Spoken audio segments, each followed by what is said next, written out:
Hello மக்களே, welcome to Prema's Culinary. Broken Wheat Rava use பண்ணி எப்படி உதிரியா ஒரு கிச்சடி பண்ணுறதுன்னா இந்த வீடியோவில் நம்ம பார்க்க போகிறோம். மார்னிங் பிரேக்ஃபாஸ்ட்டுக்கு நம்ம கோதுமை ரவா எடுத்துக்கிட்டோன்னா ரொம்பவே ஹெல்த்தியாக இருக்கும், எனர்ஜியாகவும் இருக்கும். ஸோ அதோட இன்றைக்கி மசூர் தால் யூஸ் பண்ணி ஒரு சாம்பார் பண்ணியிருக்கேன். தால் ப்ளஸ் கிச்சடி எப்போதுமே ரொம்ப ஹெல்த்துக்கு நல்லது. ஒரு டேக்கு தேவையான ப்ரோட்டீனும் நமக்கு கிடைக்கும், நம்ம நிறைய ப்ரோட்டீனும் எடுத்துக்கிட்ட மாதிரி இருக்கும். அதனால் இப்படி சாம்பாரும் ஒரு கிச்சடியும் காலையில் பண்ணி சாப்பிட்றது ரொம்ப நல்லது. ஸோ வாங்க குவிக்காக எப்படி பண்ணுறதுன்னு பார்த்துடலாம். ஸோ கிச்சடி பண்ணுறதுக்கு நான் ஒரு ப்ரெஷர் குக்கர் எடுத்திருக்கேன். அப்புறம் 1 டீஸ்பூன் கீ சேர்க்குறேன். அதோட 1 இன்ச் பட்டை, 3 கிராம்பு இது சேர்க்குறேன். 1 டீஸ்பூன் ஜிஞ்சர் கார்லிக் பேஸ்ட் சேர்க்குறேன்.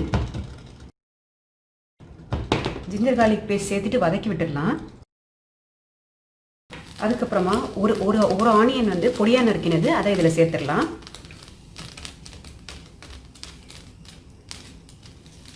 கொஞ்சமாக கருவேப்பிலை சேர்த்துடலாம். சேர்த்துட்டு நல்லா வதக்கி விட்டுக்குவோம்.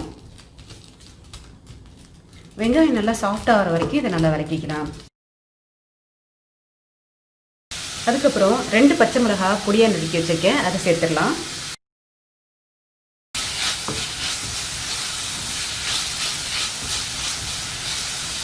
அதுக்கப்புறம் ஒரு தக்காளி பொடியாக நறுக்கி வச்சுருக்கேன், அதை சேர்த்துடலாம். 1 டீஸ்பூன் சால்ட் சேர்த்துடலாம்.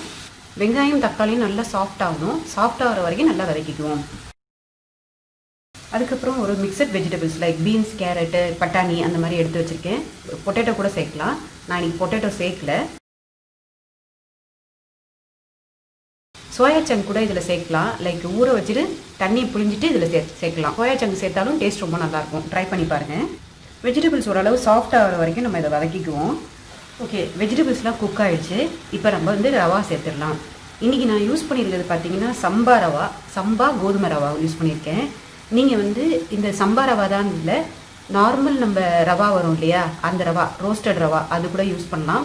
அப்படி இல்லாட்டி நம்ம திணை, எந்த மில்லட்ஸாக இருந்தாலும் பரவாயில்ல, திணை, குதிரைவாலி, அந்த மாதிரி எந்த மில்லட்ஸாக இருந்தாலும் அதுவும் சேர்க்கலாம். ஸோ உங்களோட எது வேணாலும் உங்களோட ஆப்ஷன், நீங்கள் அதை சேர்த்துக்கலாம். 1 கப்புக்கு 2 கப்பு தண்ணி விடலாம். ஸோ 1 கப்பு ரவா எடுத்தோம்னா 2 கப்பு தண்ணி விடணும். ஓகே, ஸோ ஒரு கப்பு ரவா இதில் நான் சேர்த்துட்டு நல்லா இதை மிக்ஸ் பண்ணி விட்டுக்கலாம்.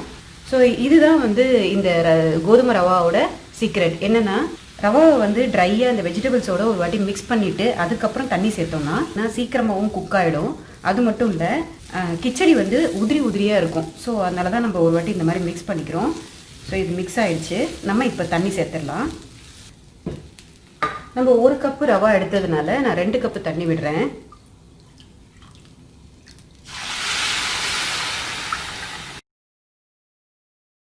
இப்போ இதை நல்லா மிக்ஸ் பண்ணி விட்டுட்டு க்ளோஸ் பண்ணி குக் பண்ண வேண்டியது தான். ஸோ இந்த ஸ்டேஜில் பாருங்கள், இந்த தண்ணியை டேஸ்ட் பண்ணி பார்த்துருங்க, உப்பு எப்படி இருக்குதுன்னு சொல்லிட்டு. உப்பு கரெக்டாக இருந்ததுன்னா ப்ராப்ளம் இல்லை. உப்பு கம்மியாக இருந்ததுன்னா இந்த ஸ்டேஜில் கொஞ்சம் உப்பு சேர்த்துக்கலாம். ஸோ இது ரெடி ஆகிடுச்சு. நம்ம இதை கவர் பண்ணி குக் பண்ணலாம். 2 விசில் வந்தால் போகிறோம். 2 விசிலில் இதை ஸ்டாப் பண்ணிடலாம். 2 விசிலுக்கு மேலே விட வேணாம். 2 விசிலுக்கு மேலே விட்டால் கீழே அடியில் பிடிச்சிரும். ஸோ அதனால் 2 விசில் போதும், ஆஃப் பண்ணிடலாம். ப்ரெஷர் கம்ப்ளீட்டாக ரிலீஸ் ஆனதுக்கப்புறம் நம்ம ஓப்பன் பண்ணுவோம். இப்போ ரெடி ஆகிடுச்சு. நம்ம ப்ரெஷர் ரிலீஸ் ஆகிடுச்சு. நம்ம ஓப்பன் பண்ணிடலாம். ஸோ ரவா நல்லா குக் ஆகிருக்கு. நம்ம இதில் கொத்தமல்லி சேர்த்துடலாம்.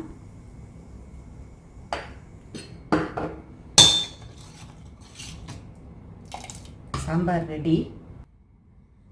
ஸோ உப்புமா பாருங்கள் எப்படி உதிரியாக இருக்குது பாருங்கள்.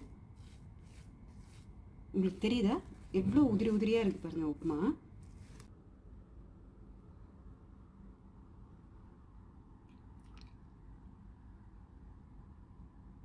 இது ஒரு அருமையான பிரேக்ஃபாஸ்ட் ரெசிபி. ட்ரை பண்ணி பாருங்கள்.